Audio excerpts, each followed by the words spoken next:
So tonight we're going to be talking about what is a Mediterranean diet and what are the health benefits. And I really like to talk about the food in and of itself, and because that's where it really comes down to. And if we think about the Mediterranean diet, it's not a strict guideline at all. In fact, every cookbook is a little bit different, or every book on the Mediterranean diet is a little bit different. But what's the same is it's all about whole foods. Are you okay? Well, I'm trying to make it, Yeah. sorry.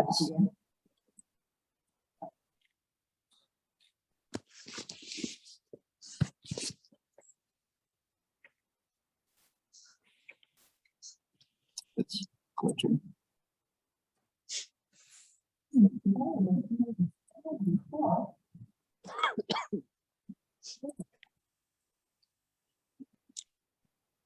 Okay, that's good. We'll just do it this way. Okay.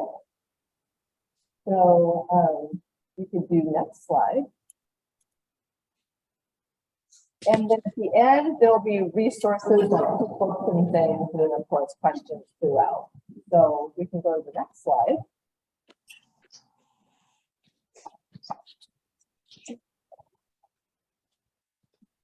And the next slide.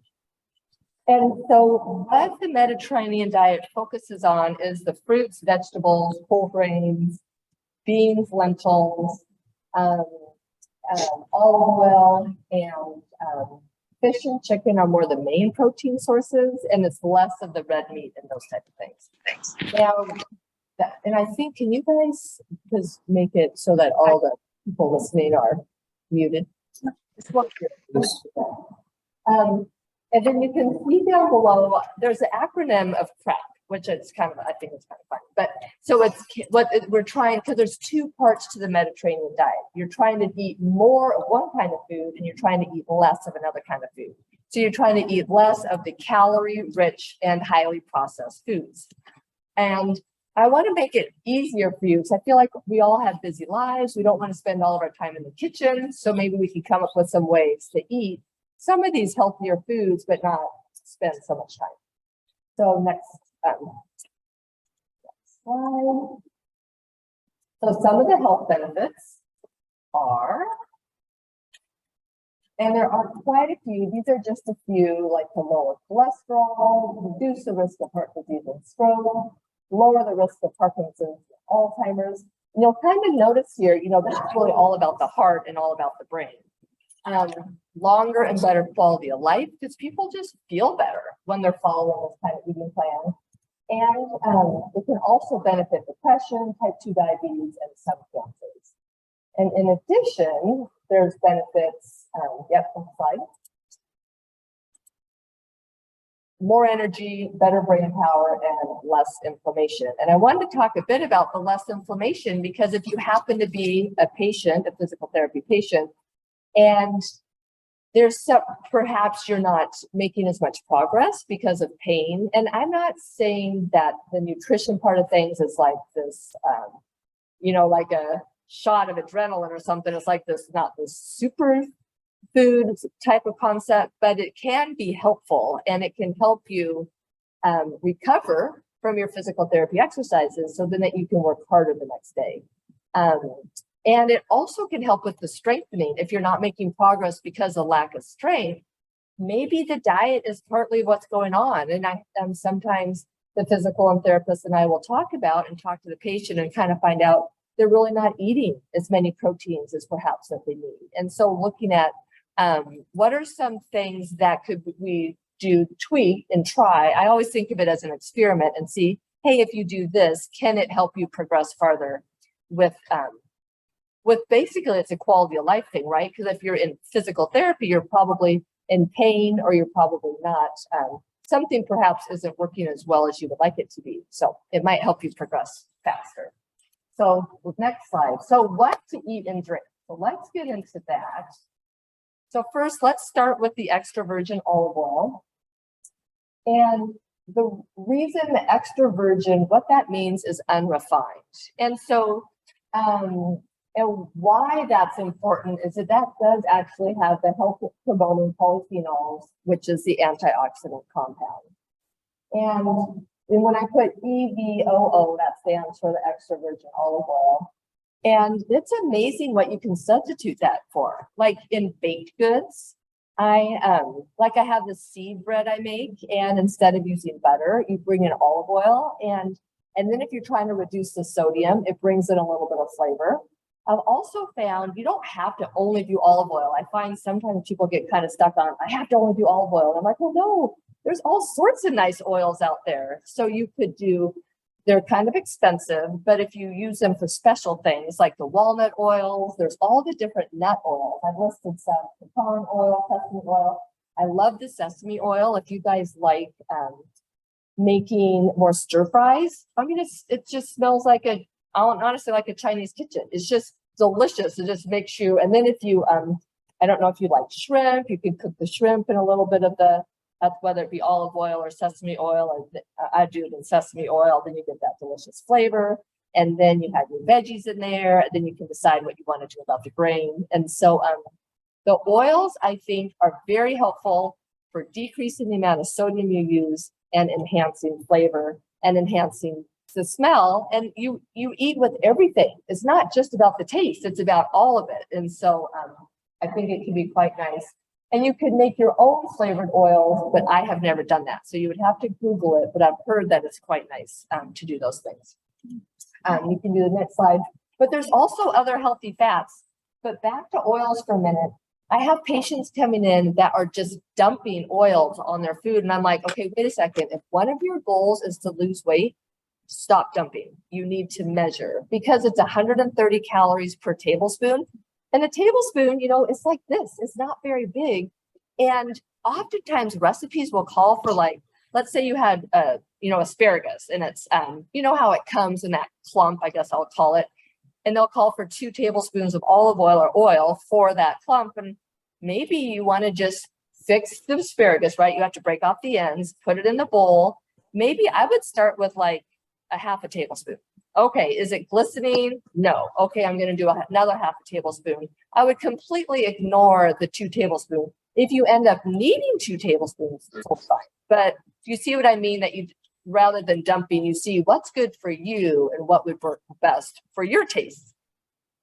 So other healthy fats to consider: avocados and nut butters. And these can be kind of fun to work with. I don't know what kind of sandwich that is. I think it might be peanut butter, maybe avocado, and then, that green stuff is a little bit, I'm not sure, and maybe egg salad, but I thought it was a fascinating picture, and so I put it in there. But, and then salad dressings, homemade salad dressings and marinades are really quite simple and quick to put together. You can use your extra virgin olive oil, vinegar, fresh lemon juice, salt, pepper, crushed garlic, red pepper flakes, mustard, and herbs, which are all quite anti-inflammatory too. But if you have no time, there's a lot of really good dressings on the market. And just the main thing I say is look at the ingredients. Can you identify these? Are they something you would have in your kitchen? And if it's and sometimes people say, well, if it's 5 ingredients or less, it's good. And I'm like, well, if it's 5 ingredients you can't pronounce, well, no, it's not so good. But if it's 10 ingredients and you can pronounce all of them, great. Buy that, try that. And so I feel like in America, we're like all or nothing. I make my homemade salad dressing and I have my perfect salad, or I eat takeout. It's like, no, there's like this whole in between. There's this whole gray area where you can buy foods that are halfway, like minimally processed, I would say, and they could be quite healthy too. So, any questions on that? That's good. Okay, next question. We're onward to our next food category, and I do have a handout here. You guys have this, and it's listed. All these things I'm talking about are listed on this. So I thought that would be easiest for then. You have something to refer to. So let's talk a little bit about vegetables. The recommendation is 3 to 4 servings a day, but which a lot of people are like, what? That is way too much. But a serving size is just half a cup. So maybe that's 5 baby carrots. So it's not like, I think oftentimes we think of a serving as like this monster salad, and that's not really a serving. I do think it's easier if you have vegetables twice a day. I think it's hard to get 3 to 4 servings in one meal. You can do it, you absolutely can, but I do, for me personally, I like to get some at lunch and some at dinner. And the reason you like the veggies, lots of nutrients, I know you guys would know that, vitamins A and C, fiber, there's potassium, folate, low in fat calories. But what I think is even more important, think about the plate. What does your plate look like? Like if you have, let's say you decided to have, let's say you just decided to have fish, cod with a potato. Well, what color is that? It's all white. It's like the most boring plate in the entire world. So if you add vegetables to it, it's just so pretty, right? You get taste, you get texture, you get color, you get some kind of variety. It just makes it really quite much a more beautiful plate. And your eyes like it, you're much more satisfied with it. And it's amazing. It's just amazing how we eat makes a huge difference. And the Mediterranean diet really relates to that too. That think about, what do you think about? Like, how do the Italians eat? How do the Greeks eat? How do these people eat? I get kind of the sense that they're much more relaxed about their eating than we are, that they take more time, and they probably digest their food better because of it. So anyway, I think vegetables are an important part of that. You can do the next slide. But how are we going to eat all these veggies? And maybe we don't like very many veggies. So how are we going to do that? So the good thing is there's all sorts of different ways to do it. So you can buy fresh. Don't be opposed to pre-washed. You can walk into that produce section and like so many of the veggies are pre-washed and pre-cut. So if you want it to be quick, you could do it that way. And, or you can prep it all yourself, which would be absolutely fine. A lot of my patients will prep on Sundays and keep it in the fridge right in the front and center, because then they'll do it, right? Because if you get home after a day of work or you're tired at the end of the day, there's no way. There is no way you were gonna make that salad at that point. Frozen, the quality, they're flash frozen off the fields. The quality is very, very high with frozen vegetables. And I think with frozen, like just nuking, if you want it that way, but putting it in soups, like you can make a vegetable soup so quickly by using frozen veggies. You can do stir fry. I think it's going to change the texture a little bit, but I don't think it's horrible. But I don't think it's quite as good, but that's just me. You could saute veggies, and that's where that, the different types of oils really come into play there. The air fryer, I haven't done much with the air fryer. I don't know if any of you guys have, but that can be a nice way to, it's quick and easy with less heat in the kitchen. But roasted, I love the roasting. Like peppers, for example. You could take the baby peppers, you just cut them in half, take those little seeds out, put a little oil on them, put them on the pan. Or you take the big peppers, I would cut them into like 6. Get 6 pieces off of one pepper, so that's pretty fast. And I like low and slow. When you Google it, a lot of people like high and fast.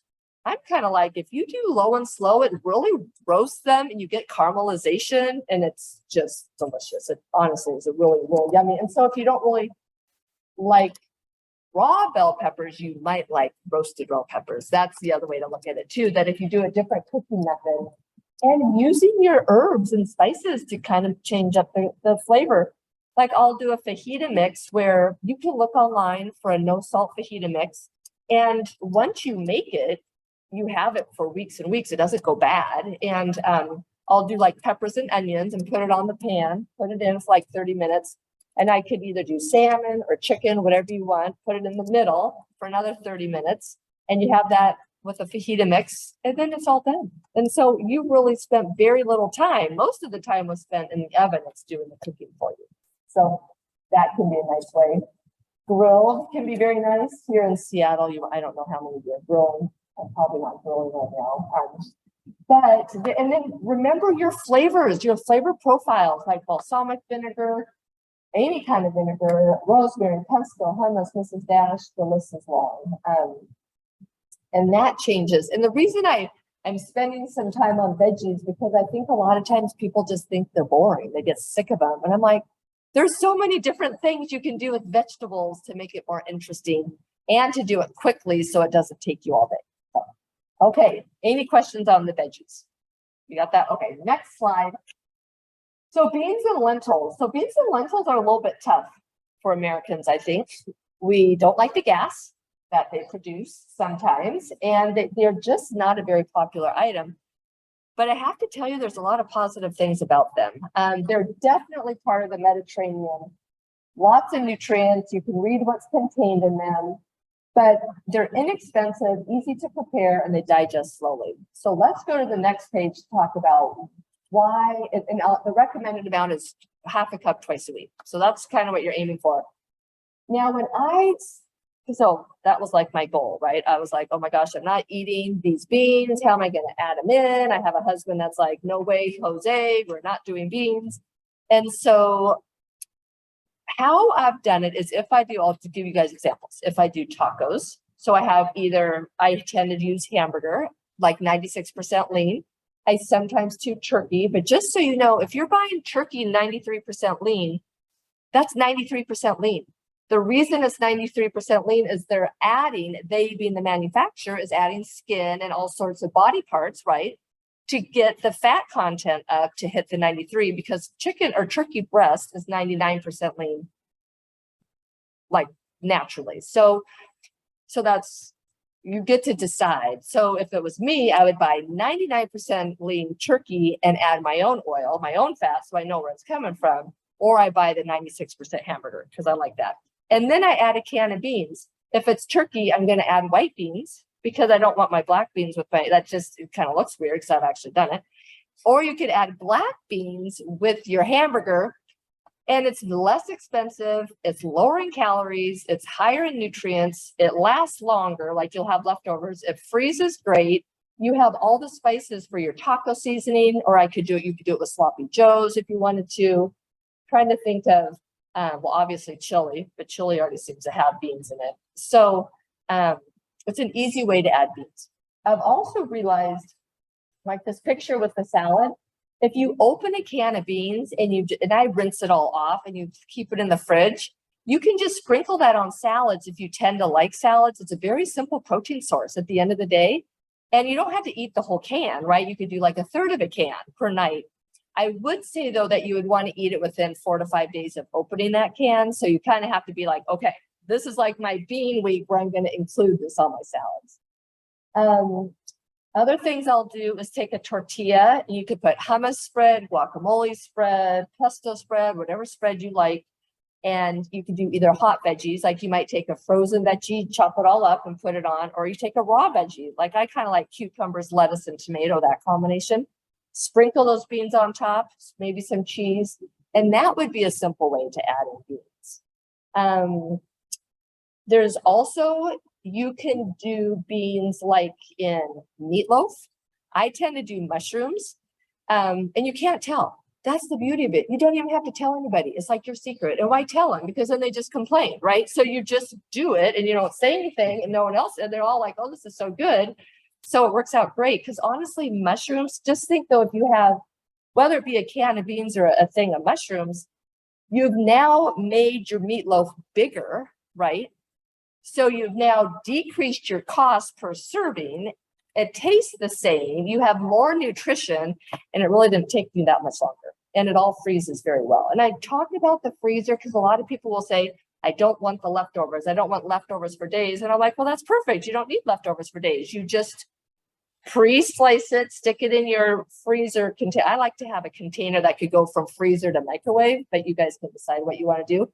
And that thing can sit in the freezer for 2 months. I do label so that, you know, maybe it is a couple months. You're like, what in the world did I make? What is that? You know, and so it's kind of nice to know what you have in there.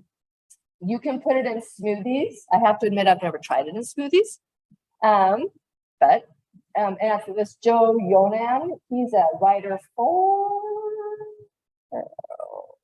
I don't think he's in New York Times, but it's some big paper. But anyway, online, he has tons of recipes and he has books and things, and he's very enthusiastic about beans. And then Old Ways is an online, tons of recipes, so it can give you all sorts of ideas. So canned versus dry. I buy canned because it's convenient and it's fast, but there's more options with dry. Dry is great. The only thing there is, have you guys heard of lectins before? Like the whole controversy about lectins that, okay, so lectins are in plant foods. They have been, you might look up and you're like, oh my gosh, lectins are in beans, so beans are bad. But the main thing about it is you don't eat a raw bean, which means a canned bean is not a raw bean. A raw bean would be literally like a raw, dry bean. So I think what happened is people were slow cooking their beans in a slow cooker that never got up to a boiling temperature. So it never got fully cooked and then they would get sick. So if you're going to buy dried beans, make sure you get it all the way up to a boil and cook it completely. So that's the main thing about that. So any questions about beans? If you're using canned beans, I always say you need to rinse them. Yeah. Is the inside out?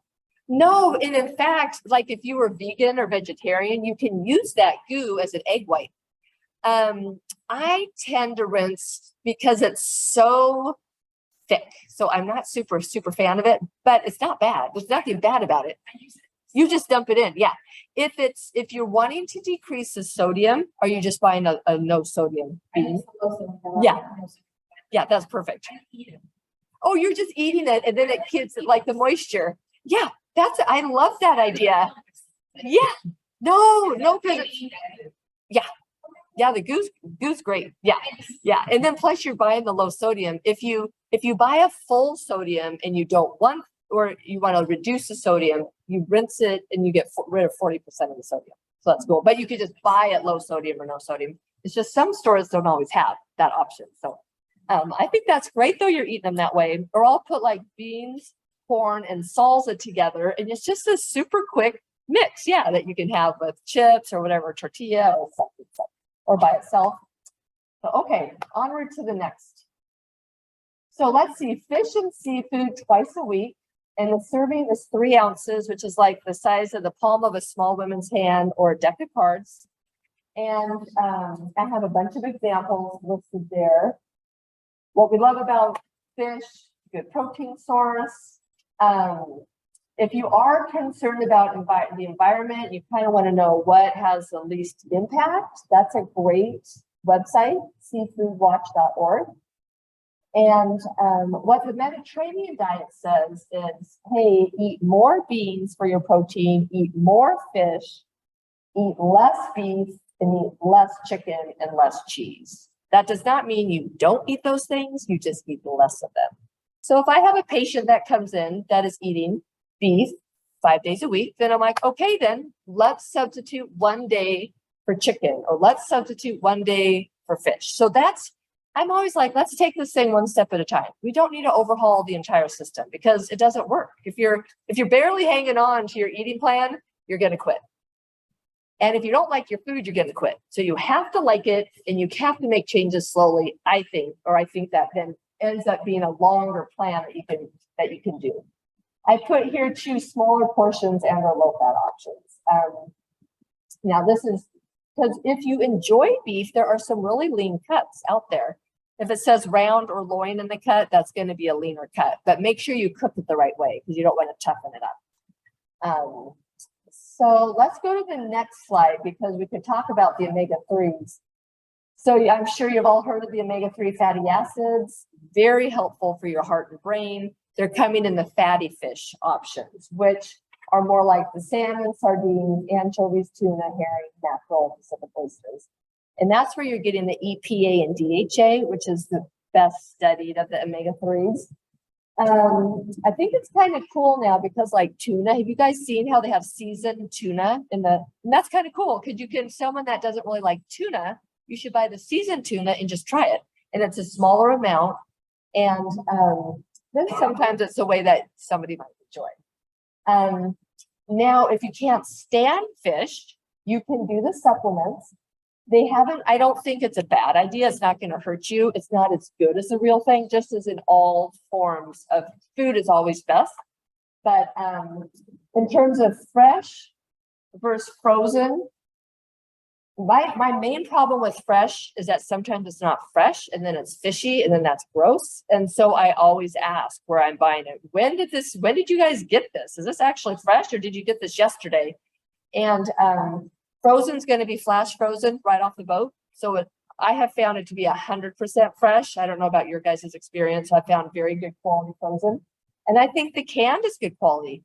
Tuna and salmon, they have improved the salmon so much. It used to be like bony and it had the skin still on it and it was kind of gross, but now no bones, no skin, and it's shelf stable. So I like to have backup options because when life goes crazy and your best laid plans don't work out at all and you get home and you're starving, you have that can of salmon or that can of tuna sitting there, you get that out and you eat it and you're not doing takeout. You're trying to find ways. What are your alternatives? What are you going to do if you don't have that something in your pantry? Yeah. Somewhere you mentioned that Atlantic salmon and Pacific salmon are not the same thing. Yeah, there are the different types of salmon, that's for sure. And I think everybody kind of has, and then there's also the wild salmon versus the farm raised. I have to say the farm raised has come a long way in quality in the last 10 years. They're doing so much better. And the way I look at it is there's not enough wild to go around for everybody. So if you like farm raised, I say go for it. But if you prefer wild, whichever one you're going to eat, that's the one I want you to eat. Yeah, because they are different. They're just, yeah. So there is also ALA sources of omega-3s. Those are the plant-based sources. Chia, hemp seeds, ground flax seeds, walnuts, and flaxseed oil are some examples. And it's just not as well studied, but definitely very healthy for you. I think there's all sorts of ways to add seeds. I add seeds to my cereal in the morning, which because if your cereal has more carbs, right? If I eat a Kashi Go, then how can you add some fats and protein? And seeds is a pretty easy way to do it. Some of my patients sprinkle it on toast. If you're having any type of constipation, it can be an easy way to add some fiber. And a teaspoon, you don't have to be dumping. Again, it's 1 to 2 teaspoons would be a fine way to start. So any questions about that? That's good. Okay, next slide. I need to hurry up. Okay, so nuts and seeds. A quarter cup is a recommended serving size, and I highly recommend that you actually measure it because nuts and seeds are very healthy, but they're very high in calories. And so you want to know how much you're getting. And those are examples of them, but use a small container. Like if you put a little bit in a big container, your brain's going to feel very deprived. It's not going to be very happy about that. So I'd buy a little itty bitty container and then I add some dried fruit to it and it makes your own gourd, not gourd, but like trail mix. And so like dried cherries from Costco would be an example, which have added sugars. But if you only use like 6 or 7, you get that pop of sweet with the salty crunchy. I actually buy a no salt nut. And now I'm just buying like separate nuts, the nuts I like pecans and cashews and sliced almonds. So things so you can do your own mixes too. I would store them in the fridge or in the freezer because nuts can go rancid. They're very high in fat. And unless you eat through them quite quickly, they're just better quality if you keep them in the fridge. So next slide. Fermented dairy. So those examples include yogurt, kefir, eat or drink 4 to 8 ounces of products. Now you could do other fermented products too. I haven't listed those. Apple cider vinegar is another option, which you could do like 1 to 2 tablespoons before a meal. And I don't have well, if you think about your intestinal health, it's very, very good for your large intestine. It helps those bacteria. It helps diversify those bacteria, and that's a very good thing. So This is all of those? all of those. And there's other options for fermented, like you could do sauerkraut, or you could do kombucha, but you have to get it in the fridge section because it has to be alive. The bacteria can't be dead on a shelf. It can't be shelf stable because then it's killed because it's cooked under high heat then. So if, Just to ask this. Yeah.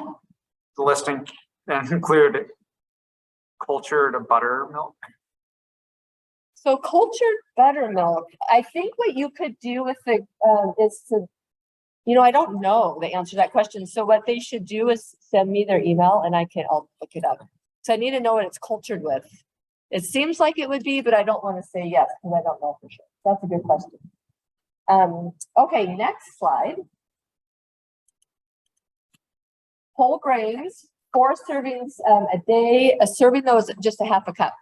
And honestly, a serving of rice and pasta is only 1/3 of a cup. And so if you think about that, you could easily, Americans are eating like 3 cups of pasta at dinner. So obviously they're hitting if they have a whole wheat pasta, but, or you could get it from bread. But what you're trying to do is just have more whole grains. And so when you're looking at the ingredient list, just completely ignore the front of the label because the manufacturer is trying to sell you a product. You have to look at the ingredients. Is the first ingredient whole? I don't care what it is, whole oat, whole corn, whole wheat, whole rye, but that's what you're looking for. And that extra fiber, it keeps you satisfied for hours. And again, it really helps with your gut health too. So a lot of positives there. So next slide. And the reason is if you think about what is the whole grain, you get the bran, the germ, and the endosperm, and you get all 3 parts. And if you're eating it, like a white bread, it's only the endosperm. They're stripping away the bran and the germ. So there's some ideas there in those examples. So next slide. So fruit, I think fruit's awesome. Okay, so 2 servings a day of whole fruit. A serving size is around a cup. Lots of nutrients, and pretty much every major diet out there that is like a clinically researched diet, like the DASH eating plan, the lower blood pressure, the Mediterranean style of eating includes fruit. I think fruit takes a hit from social media saying it's too full of sugar, and they're completely missing the point that yes, it has carbohydrates, but it has fiber, it has vitamins, it has minerals, and it has about 80% fluid. So if you have 1 orange or 1 apple, it's equal to about 1 Oreo. Well, who eats 1 Oreo? Nobody. So who eats a sleeve of Oreos? Quite a few people, but who would eat more than 1 apple? Not very many people. So you start realizing, oh my gosh, if I start eating more fruit, as if you enjoy sweets, it can be a very nice way to not only get more good nutrition, but to cut the sweet cravings. So next slide. So wine is part of the Mediterranean diet if you drink. I don't want you to start drinking if you don't drink, but if you enjoy wine, but let's talk about serving size, because moderation, Americans, we're not super good at moderation. 1 drink a day for women and 2 drinks a day for men. And the size is 5 fluid ounces of wine. So you can see that, and I think you need to measure. So the 10 ounce, if you're splitting a bottle of wine with your special person at night, that's not 5 ounces. That's 2.5 times 5 ounces. So it's looking at, can you drink moderately? And it is a pro-inflammatory as you get more alcohol, and it's an anti-inflammatory if you hit the moderation. So that's just something to consider, but it can be quite nice for some people that really enjoy that. So next slide. And then I love all the flavors. I think so often we want a magic bullet, and we look at these social media sites and we want these magic bullets. And I'm like, there's no magic bullet, but just look in your pantry. Look in your pantry for things that will reduce your inflammation. Cinnamon, ginger, garlic, onion, turmeric, black pepper. The list is long, and then the more spices you use and the more herbs you use, the more vinegars you use, the more flavorings you use, the more oils you use, the less salt you use. So you're not only being anti-inflammatory, you're using less of the pro-inflammatory, because salt is very pro-inflammatory. So most of us don't realize the amount of salt we're getting because it's already in the food. In fact, only 5% of the salt that we're getting is added to our food by us. 95% is added by somebody that doesn't know you. So just remember that when you're buying food, that it could be high salt. But anyway, I think flavoring foods with all these other ways can make it quite interesting and flavorful. The next slide. And fluids, at least 8 cups of water a day or other clear fluids.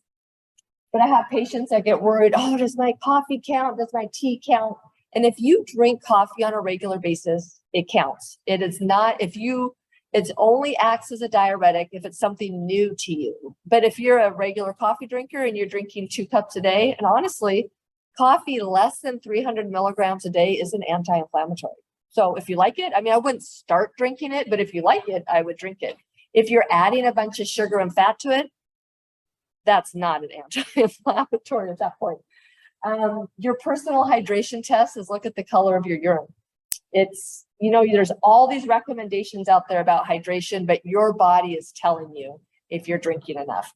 You wouldn't look after you have a vitamin pill or after a big meal because it's going to be different just because of that, but the rest of the day. So, okay, I think let's go to the next slide. I think that's everything for the anti. Let me just go really quick through inflammatory foods because I just wanted to, that these are the foods we're trying to have less of. And the reason I'm bringing it up, you can go to the next slide, is because if there was anything, and I guess first I would pick one thing to do. Again, that's what I'm like, look at this stuff and decide what's the one thing am I going to do? I'm going to eat more of the Mediterranean type foods, or I'm going to eat less of the pro-inflammatory foods. And if you're going to decide to eat less of the pro-inflammatory foods, I would go for the added sugars first, because that's where I see my biggest benefit. Patients are like, wow, decrease bloating, decrease their hands that are all swollen, decrease hand swelling, decrease feet swelling, overall feeling like their joints are moving more easily. And so that's not for everybody, but I have seen that seems to be a huge benefit. And you get some, you're trying to limit your added sugars to less than 40 grams a day. And let's go to the next slide. And just some examples, 12-ounce soda, 39 grams of added sugar. Starbucks Cafe Mocha, 34 grams of added sugar. Raspberry iced tea, 37. Fun size candy bar, 10. 1 teaspoon of sugar, 4. So you can see it can add up fast, but maybe you can find some alternatives to some of these things. And I think the first step is figuring out how much you're getting. And then you just try to kind of pick it off one at a time. How can you get rid of some of this stuff? So let's go to the next slide so we can see where you're going to look at the nutrition facts label. So see that there? So you see the nutrition facts label. You have to look at the serving size, 2/3 of a cup. You go down underneath total carbs in that yellow part, you'll see sugars, but you're really looking at added sugars. Now, this isn't a super good example because it doesn't have any added sugars. But the added sugar is what the manufacturer actually added to the product. The total sugars would be just what the natural sugars and the added sugars together. So that's why you're just looking at the added sugars, because if you think about some of the products that naturally contain sugar, that could be fruit and that could be milk. And those are very nutrient dense foods. So we're not trying to eliminate those foods at all. So any questions about this? That makes sense? Okay, so next slide. Just quick strategies: decrease frequency, serving size, substitute fruit, keep a food journal. The food journal is helpful because that's the data you need, and you don't have to do it the rest of your life. You could do it for 2 days and say, oh yeah, I seem to be getting added sugar from this and this, because otherwise you have a busy life. It's hard to remember what you eat. So I think the food journal can be very helpful. Okay, and then next slide. Sodium. Just real quick, because sodium's coming from processed and packaged options at the grocery store and in the restaurant. Next slide. So I want to give you some examples. A Taco Bell black bean burrito, 950 milligrams for just that little burrito. The recommended amount for dietary guidelines is 2,300 or less. And American Heart wants it at 1,500 or less, which is like super duper hard. But anyway, average restaurant meal is 1,500. McDonald's cheeseburger, 680, Olive Garden cheese ravioli, 2,140. But the point isn't that you can't eat these things. The point is knowing what you're eating, right? That they are putting salt in your food. And that might be why you wake up the next day feeling like you're completely bloated, because you just had, like a teaspoon of salt. So That's what's important. So next slide. And then if you have home cooked foods more often, that helps decrease sodium intake. If you eat out less often, share a meal if you eat out, take half of the food home. Dressings and sauces tend to be higher. So putting those on the side so you control it. Checking out the menu nutrition info before heading out. So I think those are some good options there. So next slide. And this is just kind of decreasing the refined grains. We can go to the next slide. I'll just go quickly through this. Decreasing the processed meats. Those have kind of been linked kind of with increasing cancer risk. So try to keep those as low as possible. And to me, it's all about picking the thing that's going to affect you the most, your body the most, not your best friend's body the most. So what's the most important thing that will be for you? Because I have patients coming in that they're having a candy bar for lunch. So then I'm like, oh, well, gosh, let's have some turkey meat, which is a deli product, but that's a much better option than the candy bar. So see, it kind of depends where you're at and then what would be the next best step for you. So the next slide is, these are 4 different authors. The top 3 are for Mediterranean diet recipes, and they also all have recipes online. So you don't have to buy their book. I think that's important to know. You can go online and get a lot of recipes. So I think all of these, and they all have their nutrition facts, which I also think is important because sometimes people have recipes and they don't put the nutrition facts, and sometimes they're not very healthy recipes and they act like they are. So that's kind of not good. So, and then the next slide is just the reliable consumer nutrition information. If you're just wanting some information, that lowest one, the Office of Dietary Supplements, our government has actually made a really done a really great job with their website on supplements, and it has all sorts of information on there. And your tax dollars pay for that, and so if you are interested, you should go to that. And then lastly here, if you have any questions from me, the best way to contact me is through my email. And I do 15-minute consultations that are for free. They could be by phone, on the video, in person. So if you have some quick questions that we could do in 15 minutes, I'm happy to do it too. So any questions? And if you're online, you can do a question in the chat. Yes.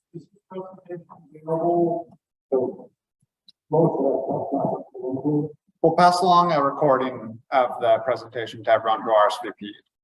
So yeah, through email, they'll get it shortly. Oh, just through those, you'll send it through email. Yeah, I'll send everyone a copy through email. Oh, good. Yes, that's a really good point. So then you'll have access to these slides. Yes. Good. I'll have to give you my information, but when I saw the email, it sounded like you didn't know RSVP if you were going to do the Zoom phone, but it didn't. Oh, okay. Think about it. You can grab your Yeah. email. Yeah. Mhm. Well, that'll be perfect. Good. Any other questions? No. Any There were questions online? a few from earlier. You can take a look. Oh, okay. Go back to stuff.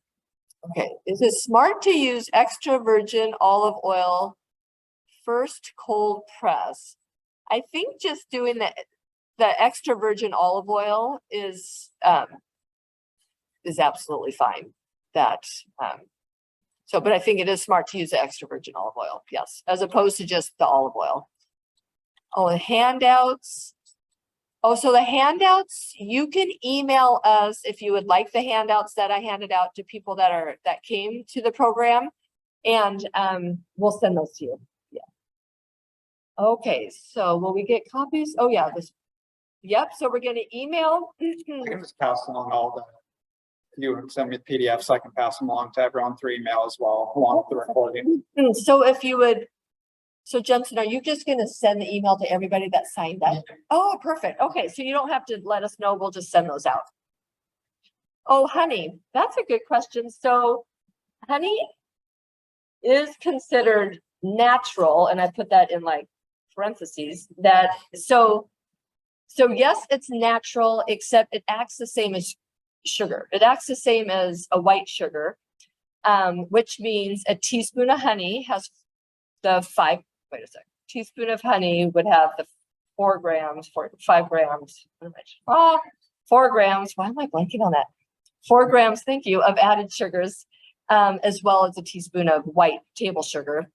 But I use the product I would use the least. Like, so if I was going to have, I actually don't use honey just because I don't like the taste of it. So, but if I used maple syrup in my oatmeal, I can get by with using quite a bit less, because when you cook maple syrup, I don't know what it does, but because I can get by with like maybe a tablespoon for 2 cups of raw oats.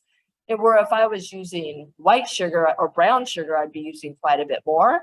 But that's for my taste buds. I also add dried fruit to that. But for some of my patients in tea, if they use honey, they can get by with maybe 1 teaspoon. But if they use white sugar, they would use 2 teaspoons. So I'm always like, oh yeah, use the honey. So it's whichever added sugar you could use the least, since added sugar is a pro-inflammatory. And feel free to use some. And I don't want it.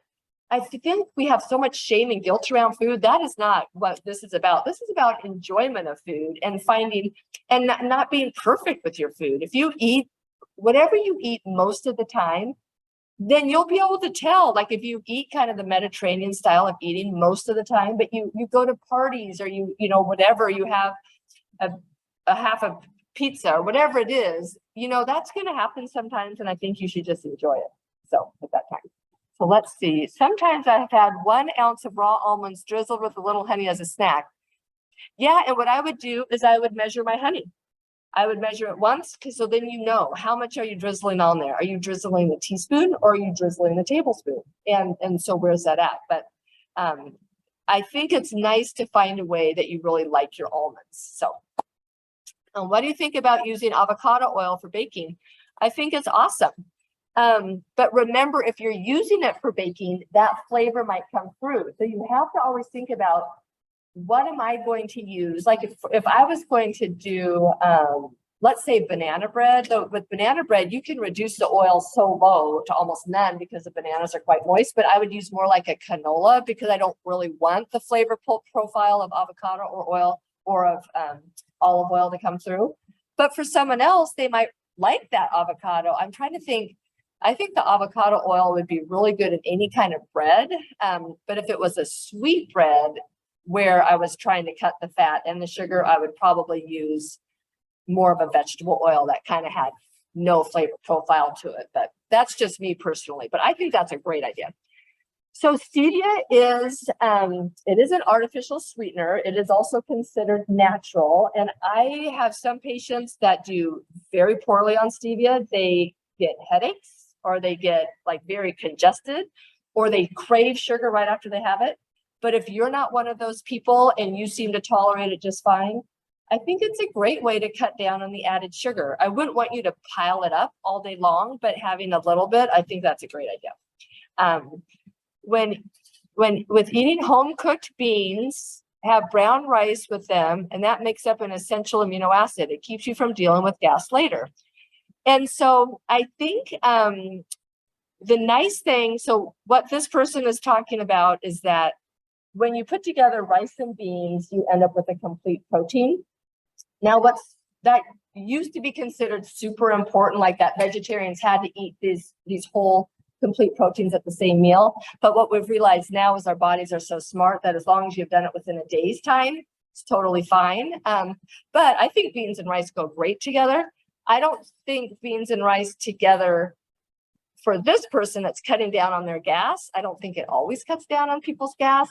What I've found with beans is that first, I think lentils are easier tolerated. So if you want to start small, I would start with the lentil. It's easier to cook and it's easier on the gut.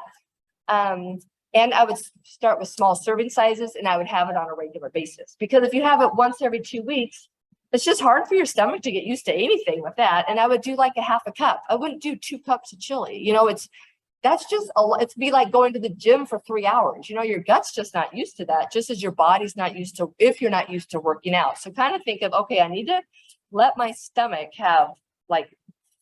get used to this idea. So maybe do even a 1/4 cup twice a week, then a half a cup. And I mean, I find it, or you just don't worry too much about the gas. if you're in a situation where it's not that big of a deal. I mean, gas inherently it's not bad for you. It can be bad for your coworkers if that's a problem. But the other thing is if you if you have dry beans, you could soak them, dump the water, and that gets rid of some of those, I'm forgetting the product, but that cause I guess they're illegal saccharides, but that can cause some problems for people. So, but that's what I think. Once you kind of get used to having beans, your gut gets used to it, and it's not really much of a problem. So, is that it? Yeah. Okay. Well, thank you so much, you guys. You've been a great audience. Yes.